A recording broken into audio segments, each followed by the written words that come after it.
Hey, hi, and howdy, sweet friends. Welcome back to my channel, or welcome if you're new. My name is Courtney. I do food and kitchen content.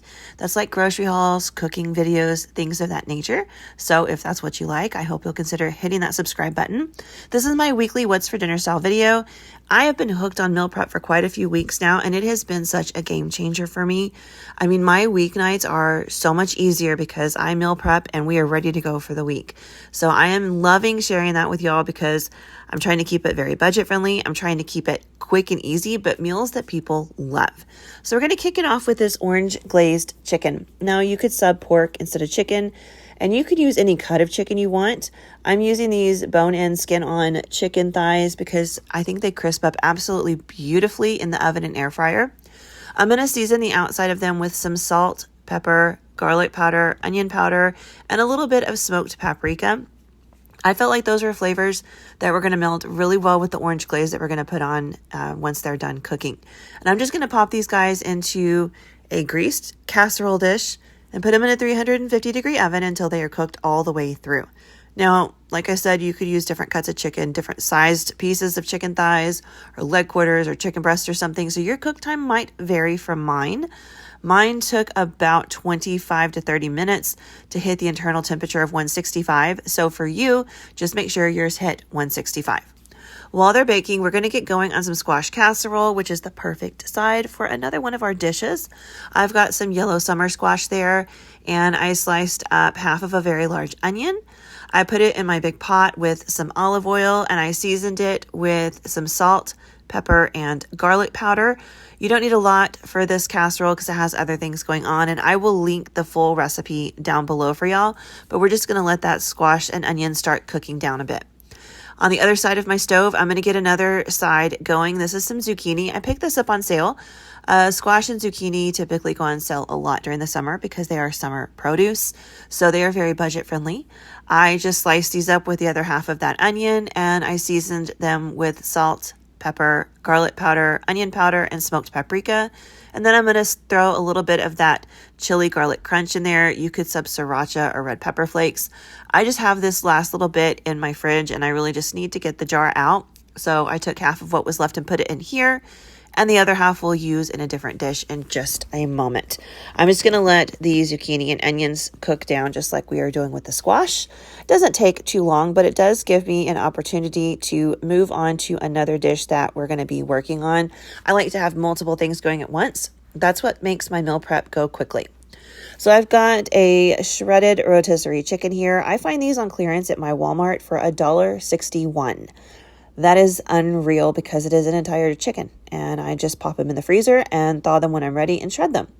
I'm going to link this Thai peanut chicken recipe down below. Of course, I've made some changes because I'm using rotisserie chicken instead of the type of chicken that they call for. Otherwise, I kept the measurements and everything the same. I've got some peanut butter, some soy sauce, some garlic and onion powder, some ginger and some fish sauce, and some lime juice. You want to just kind of mix this all together. And I'm just using the saute feature on my Ninja Foodie. I'm not slow cooking this. There's no reason that you couldn't. If your chicken was raw, it would be fine. But I just needed another burner. And my stove was currently full. So now I'm going to put the rest of that chili garlic crunch in here for a little bit of spice. And I want to be perfectly honest. This recipe was delicious, but I tweaked it because once I added our final ingredient, which is that coconut milk, and I tasted of it, it was a little on the bland side. Like I got peanut butter and that was about it. So I added in more soy sauce, probably another tablespoon of soy sauce. I added in 2 tablespoons of hoisin sauce, and I added in another 2 tablespoons of lime juice.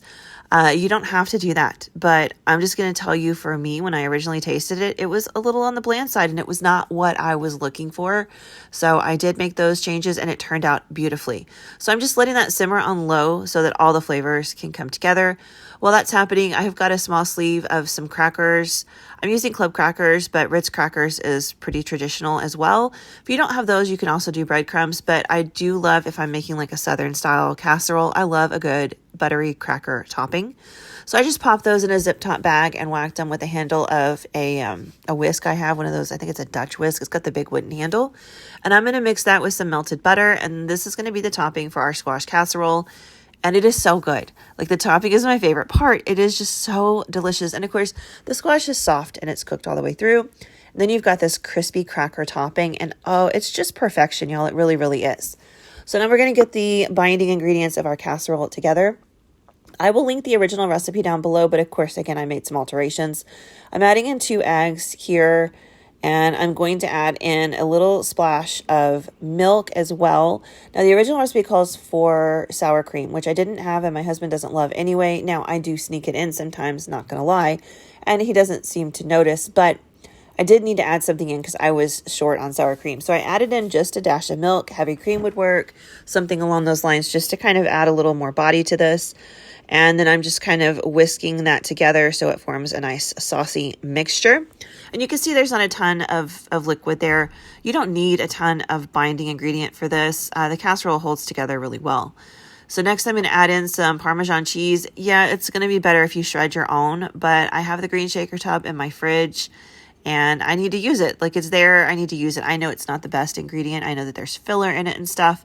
However, it is very budget friendly and affordable. And for casseroles, I think it's a great option. Next, I'm going to add in some shredded cheddar cheese. I think I have a cheddar Colby blend there or something, Colby Jack, something like that. I'm just going to mix that in. I find it's easier to mix my cheeses in with my egg mixture. It just mixes more evenly throughout the casserole if I do it this way. And once this is all together and all the cheese is coated in the egg mixture, I'm just going to mix it straight on into our squash and onions that we sauteed on the stovetop. They're nice and soft and easy to work with now. They are very hot still, and in the interest of not creating scrambled eggs, I'm going to mix this pretty quickly just so that the egg mixes evenly around. Obviously, it's going to cook and bind everything together, but I don't want big clumps of scrambled eggs, so just mix really fast unless you have time to let your squash cool down all the way. If I had cooked this as the very first thing and just set it off to cool and then threw it together after everything else, it would have been fine, but I didn't do that. Planning is, a big part of this, and sometimes I don't plan as well as I should, but I still managed to get things done pretty quickly. Now I have a casserole dish here. It is a well-used and well-loved casserole dish. I sprayed it with some non-stick spray, and I'm just going to pour the squash mixture right on in there and just kind of pack it down a bit. And it's going to hold together when we bake it, just from the eggs and the cheese and stuff. And I'm going to tell you right now, the cheese is super subtle in it. It just kind of brings like a creaminess to it, but it's necessary. So definitely don't skip it. But if you're like really not big on eating a whole ton of cheese, my oldest does not like cheese and he still likes this casserole. Next, I'm going to put those breadcrumbs, the cracker crumbs that we mix with the butter. I'm just going to evenly toss them over the top of this casserole. I like a real nice even layer, and I like everything to be coated. And then we just bake this in the oven until the top gets nice and crispy. I think the recipe says like 30 minutes or something, but that's all it takes. So I put that in and I pulled our chicken out. There it is. She's fully cooked. And this is my orange glaze. So this is some orange stuff that I canned a while back. I do have a video for it on my channel.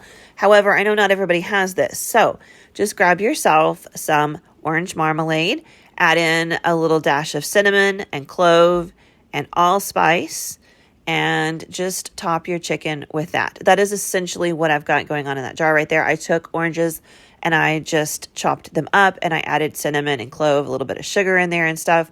And then I canned it. And it is, oh my gosh, it is phenomenal. It's one of the best things I think I've ever tasted. And all those beautiful flavors just scream fall to me. So this seemed like the perfect time to use this orange glaze. I just put it right on top of all of that chicken, like you see right there. I'm trying to balance as many of the pieces to stay on top of the chicken thighs as possible. I don't want to waste them because they are totally edible. I cleaned the oranges really, really well, and they've been cooked through so you can eat the orange rind and everything. But I'm just going to top it like this and put it back in the oven for about 15 minutes so that glaze just really adheres to the chicken, and that's all there is to it. I use that entire little jar. But like I said, you can make that for yourself at home with just some spices and orange marmalade. And there is the squash casserole served up. My husband grilled some leg quarters, or he smoked some leg quarters, and that's what I have in there. He just cut down on my chicken, or my kitchen time a bit.